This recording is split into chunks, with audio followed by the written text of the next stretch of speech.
हिरण्यवर्णाम् हरिणीम् सुवर्णरजतस्रजाम् चन्द्राम् हिरण्मयीम् लक्ष्मीम् जातवेदो महावः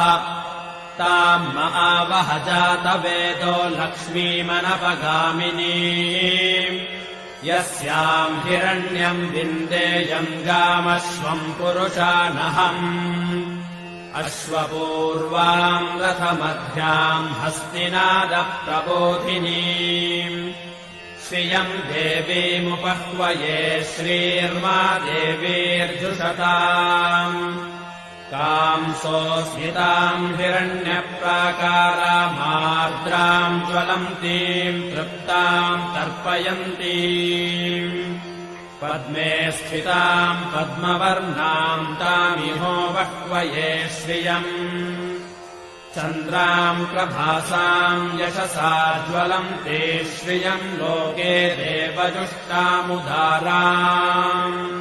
ताम् पद्मिनीमीम् शरणमहम् प्रपद्ये अलक्ष्मीर्मे नश्यताम् त्वाम् वृणे आदित्यवर्णे तपसोऽधिजातो वनस्पतिस्तव वृक्षोऽथ बिल्वः तस्य फलानि तपसानुदन्तु मायान्तरायाश्च बाह्या अलक्ष्मीः